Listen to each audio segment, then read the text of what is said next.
Merhaba, hoş geldiniz. Bir poşet çayın sıcak suya bırakıldığında renginin tüm suya yayılmasının nedeni ne olabilir? Ya da bitkiler köklerinden suyu nasıl alır? Bugün difüzyon ve ozmozun gizemini deney ve etkinliklerle keşfedecek, moleküllerin görünmez yolculuğunu gözlemleyeceğiz. Bir kahve dükkanının önünden geçerken kahve kokusu hemen algılanır. Bunun sebebi ne olabilir? Bu durum tamamen difüzyon olayı ile ilgilidir. Kahve dükkanının içinde kahve kokusunu oluşturan gaz molekülleri çok yoğundur. Yani çok fazladır. Sokaktaki havada ise bu moleküller az yoğundur. Koku molekülleri dışarıdan hiçbir enerji yani ATP harcanmadan kendiliğinden çok yoğun oldukları dükkan içinden az yoğun oldukları sokağa doğru yayılır. Bu yayılma moleküller eşitlenene kadar sürer ve burnumuza ulaşan moleküller sayesinde kokuyu hemen algılarız. Bitkiler sulandığında yaprakların neden daha canlı görünür? Burada devreye suyun özel difüzyonu olan ozmoz ve bitki hücresine özel bir durum giriyor. Kurumuş veya solmuş bir bitkiye su verdiğimizde topraktaki su ozmoz kurallarına göre bitki hücrelerinin içine girmeye başlar. Hücre içine giren su, hücre zarına ve çeperine, duvarına içeriden bir basınç uygular. Hücrenin su alarak şişmesiyle oluşan bu basınca turgor basıncı denir. Turgor basıncı sayesinde bitkinin yaprakları ve gövdesi dik, canlı ve gergin görünür. Su azalınca hücreler büzülür ve bitki solar. Denizde uzun süre kaldığınızda deriniz neden buruşur? Sebebi ne olabilir sizce? Bu da yine ozmoz konusunun harika bir hipertonik ortam örneğidir. Deniz suyu bizim vücut sıvılarımıza ve deri hücrelerimize göre çok daha fazla tuz içerir. Yani çok yoğundur. Su her zaman maddelerin az yoğun olduğu yerden çok yoğun olduğu yere doğru akmak ister. Deri hücrelerimiz dışarıdaki yoğun tuzlu denize ayak uydurabilmek için dışarıya su kaybeder. Su kaybeden hücrelerin büzüşmesine biyolojide plazmoliz denir. Parmak uçlarımızdaki deri hücreleri su kaybedip büzüştüğü için derimiz kırış kırış ve buruşuk görünür. Kolonya ve parfüm kokusunun odanın her tarafında hissedilmesi, sıcak suda tek kullanımlık poşet çayın bardağın tamamına yayılması, bir bardak suya damlatılan boyanın tüm suyu renklendirmesi ve ateş yakıldığında dumanının atmosfere yayılması, maddelerin yoğun ortamdan az yoğun ortama doğru hareketine günlük yaşamdan verilebilecek örneklerdir.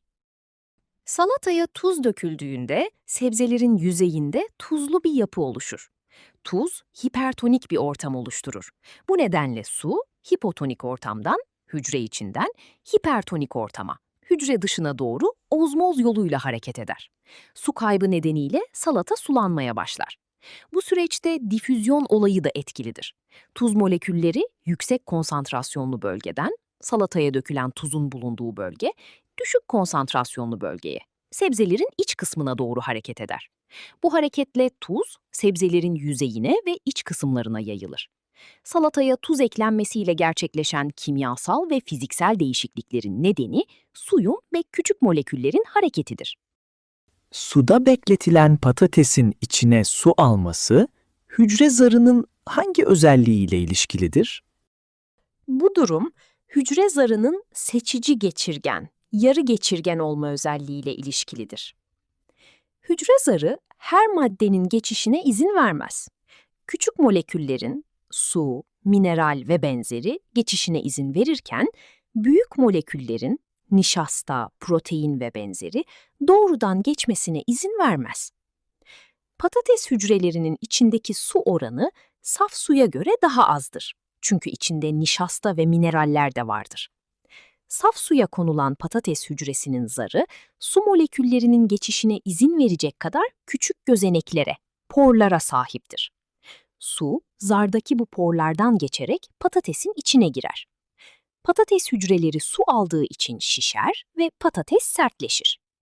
Sirke içerisinde Belirli bir süre bekletilen çiğ yumurta sulu bir ortama koyulduğunda şişer. Bunun nedeni ne olabilir? Kabuğun erimesi. Sirkedeki asit, yumurtanın sert kabuğunu eritir ve geriye sadece seçici geçirgen olan yumurta zarı kalır. Yoğunluk farkı.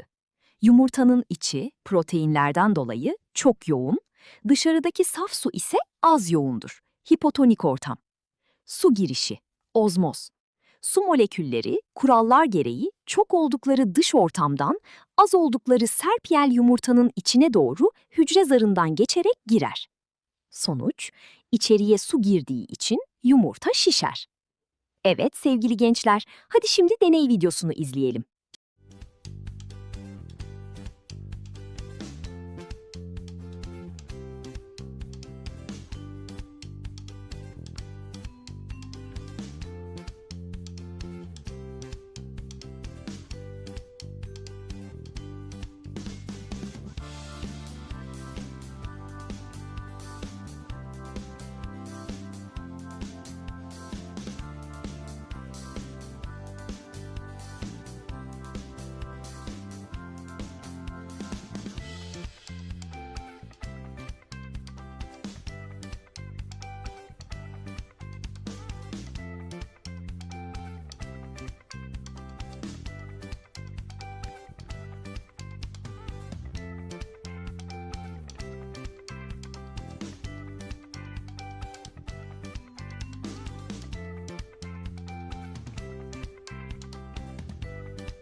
Etkinliği yaparak difüzyon ve ozmozla ilgili süreçleri daha iyi kavrayacak, günlük hayatta bu süreçlerin nasıl gerçekleştiğini keşfedeceksiniz.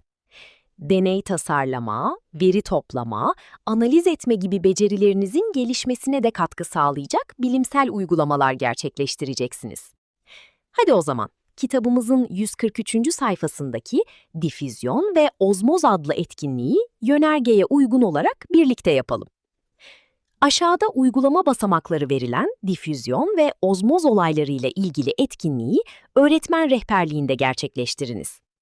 Etkinlik sonunda değerlendirme sorularını cevaplayınız. Öğretmen rehberliğinde 5'er kişilik heterojen öğrenci grupları oluşturunuz. Sınıfta öğretmen rehberliğinde 5'er kişiden oluşan heterojen öğrenci grupları kurulur. Grup içinde malzeme hazırlama, tartım yapma, zaman tutma ve veri kaydetme gibi görev dağılımı yapılır.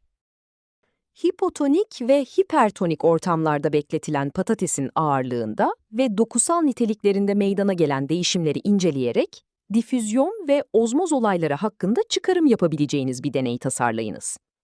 Deney tasarımı. Hipotonik ve hipertonik ortamlarda bekletilen patateslerin ağırlık ve doku değişimlerini incelemek amacıyla bir deney tasarlanır. Patatesler eşit büyüklükte kesilir ve farklı tuz yoğunluklarına sahip çözeltilerde belirli sürelerle bekletilir. Daha sonra ağırlıkları ölçülür ve sertlikleri değerlendirilir. Bu değişimlerden difüzyon ve ozmoz hakkında çıkarım yapılır. Tasarladığınız deneyde bağımlı değişken patateslerin ağırlıkları ve doku yapısı olmalıdır. Bağımsız değişkenlerin ise patatesin bekleme süresi ve bekletildiği ortamın yoğunluğu olmasına dikkat ediniz. Değişkenler. Bağımlı değişkenler, patatesin ağırlığı, patatesin sertlik derecesi, doku yapısı. Bağımsız değişkenler, bekletme süresi, tuz yoğunluğu. Kontrol edilen değişkenler, patateslerin büyüklüğü, kullanılan kaplar, ortam sıcaklığı, çözelti miktarı. Deneyde kullanılacak bağımlı değişkenlerin neler olacağını aşağıdaki tabloya yazınız. Tablonun doldurulması. Patatesin bekletileceği ortamın tuz yoğunluğu ve bekletme süreleri tablosu doldurulur. Bu değerler örnek olarak seçilmiştir. Tasarladığınız deneyde soyulmuş patateslerin farklı yoğunlukta tuzlu su çözeltilerinde farklı sürelerde tutulmasıyla bekletme öncesi ve sonrası patateslerin ağırlığında ve dokusunda meydana gelen değişimler analiz edilmelidir. Analiz edilecek durum. Farklı yoğunluklardaki tuzlu sularda bekletilen soyulmuş patateslerin deney öncesi ve sonrası ağırlıkları ölçülür, sertlik dereceleri belirlenir, sonuçlar karşılaştırılarak su hareketinin yönü yorumlanır. Tasarladığınız deneyin uygulama basamaklarını maddeler halinde yazınız. Uygulama basamakları. 1. 4 eşit büyüklükte patates parçası hazırlanır. 2. Her patatesin başlangıç ağırlığı ölçülür. 3. 4 farklı tuz yoğunluğunda çözelti hazırlanır. 4. Patatesler çözeltilere yerleştirilir. 5. 30 dakika beklenir. 6. Süre sonunda patatesler çıkarılır ve kurulanır. 7. Son ağırlıkları ölçülür. 8. Sertlik dereceleri belirlenir. 9. Sonuçlar tabloya kaydedilir. 10. Elde edilen veriler yorumlanır. Uygun deney düzeneği hazırlandıktan sonra tasarladığınız deneyi grup arkadaşlarınızla gerçekleştiriniz. Hazırlanan deney düzeneği kullanılarak patates örnekleri farklı tuz yoğunluklarına sahip çözeltilere yerleştirildi. Patateslerin başlangıç ağırlıkları ölçüldü ve belirlenen süre boyunca çözeltilerde bekletildi. Süre sonunda patateslerin ağırlıkları tekrar ölçülerek sertlik dereceleri değerlendirildi ve sonuçlar tabloya kaydedildi. Deney bulgularının doğruluğunu ve güvenilirliğini etkileyebilecek, patateslerin bayat olması, çözeltilerin taze hazırlanmaması, uygun bekleme süresi oluşturulmaması, ortam sıcaklığının ve akışkanlığının değiştirilmesi gibi durumlar için tedbirler alınız. Güvenilirlik için alınacak tedbirler. Taze patates kullanılmalıdır. Çözeltiler deney öncesinde hazırlanmalıdır. Tüm patatesler eşit büyüklükte kesilmelidir. Bekletme süreleri aynı tutulmalıdır. Ortam sıcaklığı değiştirilmemelidir. Hassas terazi kullanılmalıdır. Deneyin başlangıcında ve sonunda patateslerin dokusal özelliklerinde ve ağırlığında meydana gelen değişimleri ekip arkadaşlarınızla belirleyip aşağıdaki deney sonuç tablosuna yazınız. Deney sonuç tablosu. Bekletilen ortam, ilk ağırlık, ilk sertlik, son ağırlık, son sertlik verileri deney sonuç tablosuna işlenir. Not: bu veriler örnek amaçlıdır. Deney tasarımında belirlediğiniz ortam yoğunluğu ve süre, deney sonuçlarında gözlenebilir ve ölçülebilir değişikliklere neden olmadıysa, bu değişkenler için belirlediğiniz parametreleri değiştirerek deneyi tekrarlayınız. Sonuçlar belirgin değilse, ağırlık ve sertlik değişimleri yeterince gözlenemiyorsa, bekletme süresi artırılabilir, tuz yoğunluğu değiştirilebilir, deney tekrar edilebilir. Farklı ortamlarda kullanılan patates örneklerinde meydana gelen değişim sonuçlarına göre, bu ortamların hangilerinin patates örneklerine göre hipotonik, izotonik veya hipertonik olabileceğini yorumlayınız. Ortamların yorumlanması. Saf su, patatese göre hipotoniktir. Su patatese girer, ağırlık artar. %1 tuzlu su, izotoniğe yakın olabilir. Değişim azdır. %5 tuzlu su, hipertoniktir. Su patatesten dışarı çıkar. %10 tuzlu su daha hipertoniktir.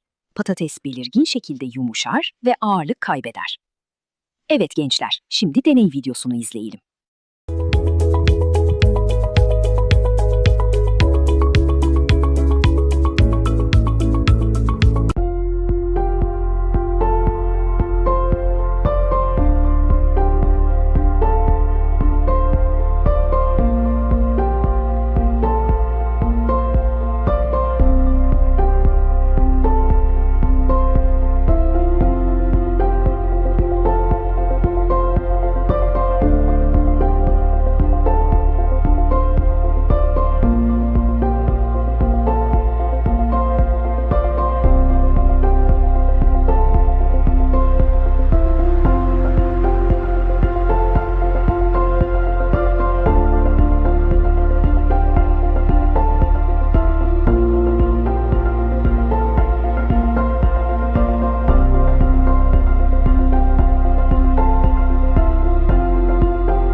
Evet gençler, şimdi de değerlendirme sorularını cevaplandıralım. Hazırsanız başlayalım. 1. Farklı ortamlarda bekletilen patateslerin dokusal özelliklerinde ve ağırlığında meydana gelen değişimlerden hareketle suyun hangi ortamda nasıl yer değiştirdiğiyle ilgili çıkarımlar yapınız. Su, her zaman çözülmüş madde yoğunluğunun az olduğu, suyun çok olduğu ortamdan, madde yoğunluğunun çok olduğu, suyun az olduğu ortama doğru geçiş yapar. Ozmoz. Saf suda patates hücrelerine su girmiş, bu nedenle ağırlık artmış ve patates sertleşmiştir. Tuzlu sularda ise su hücrelerden dışarı çıkmış, patates ağırlık kaybetmiş ve yumuşamıştır. Bu olay ozmoz ile açıklanır. 2. Grup arkadaşlarınızla farklı bekleme sürelerinden elde edilen sonuçları tartışınız. Bekleme süresi arttıkça ozmozun etkisi daha belirgin hale gelir. Uzun süre bekletilen patateslerde ağırlık değişimi daha fazla gözlenir. Ancak bir süre sonra hücre içi ile dış ortam yoğunlukları eşitlenmeye yaklaştıkça değişim hızının yavaşladığı gözlenir. 3. Tasarlayıp uyguladığınız deneyin sonuçlarından hareketle diyaliz makinesinde kanın temizlenmesi, kuru ortamda sebzelerin buruşması, çiçeğin kokusunun yayılması gibi olayların difüzyon ve ozmozun etkisiyle nasıl gerçekleştiğini açıklayınız. Günlük hayat örnekleriyle ilişkilendirme. Diyaliz makinesi. Kanda biriken üre gibi atık maddelerin difüzyon prensibiyle yarı geçirgen bir zardan diyaliz sıvısına geçerek temizlenmesini sağlar. Kuru ortamda sebzelerin buruşması, sebze hücrelerinin kuru havadaki düşük nem oranından dolayı dışarıya su vererek plazmolize uğraması, yani ozmozla su kaybetmesi sonucu gerçekleşir. Çiçeğin kokusunun yayılması, koku moleküllerinin gaz fazında çok yoğun oldukları çiçek özünden başlayarak odanın az yoğun olan diğer bölgelerine enerji harcamadan yayılması, yani gaz difüzyonu olayıdır. Lütfen dikkat! Türkiye'de kronik böbrek yetmezliği nedeniyle diyaliz tedavisi gören yaklaşık 72.000 hasta bulunmaktadır. Şimdi diyaliz animasyonunu birlikte izleyelim. Vücudumuzda birçok görevi yerine getiren bir organ. Ve hem de 2 tane. Ah biliyorum, böbrekler ve insanların yaşaması için de hayati önem taşırlar. Çünkü böbrekler birer küçük biyolojik mucizedir. İdrar üreterek böylece fazla su ve toksinleri vücuttan uzaklaştırırlar. Hormon üreterek mineral dengesini ve kan basıncını düzenlerler. D vitamini üreterek asit-baz dengesini sağlarlar. Çok yönlü olan bu organlar bir gün içerisinde tüm kanı yaklaşık 300 kez temizlerler. Böbrekler hastalanırsa veya çalışmazsa bu ciddi bir sağlık sorunudur. Çünkü vücut metabolizmasındaki fazla su ve atık ürünler kandan uzaklaştırılamaz. Toksinlerin birikimini önlemek için kanın artık diyaliz yardımıyla düzenli olarak temizlenmesi gerekmektedir. En yaygın olarak kullanılan diyaliz tedavi yöntemi hemodiyalizdir. Tedavinin ana parçası diyaliz filtresidir. Diyalizer olarak da adlandırılır. Diyalizer, tedavi sırasında yapay böbrek görevi görerek hastanın kanını temizler. Kan, 30 cm uzunluğunda, yaklaşık 12 inç olan plastik bir tüpün içinde bulunan 20.000 kadar ince borucuğun içinden geçer. Metabolik toksinler ve fazla su, bu tüplerdeki mikroskobik gözenekler aracılığıyla kandan uzaklaştırılır. Daha sonrasında da bu kirli sıvı diyalizerden atılır. Diyalizer içinde kan temizleme işlemi devam ederken, bir diyaliz makinesi kanı pompalar, antikoagülanları uygular ve dolaşımı izler. Tedavi 4 ile 6 saat kadar sürmektedir ve genelde haftada 3 kez tekrarlanmaktadır. Deney sonucu ve değerlendirme tablosuna etkinliğin sonundaki kare kodu okutarak ya da kitabın sonunda verilen ekler bölümündeki Form 18'den ulaşabilirsiniz.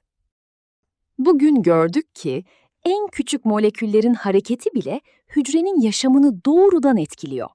Peki milyarlarca hücre bir araya geldiğinde nasıl dokuları, organları ve sistemleri oluşturuyor? Bir sonraki derste yaşamın bu büyük organizasyonunu adım adım inceleyerek hücreden organizmaya uzanan yolculuğu keşfedeceğiz. Katılımınız için teşekkür ederim. Biocast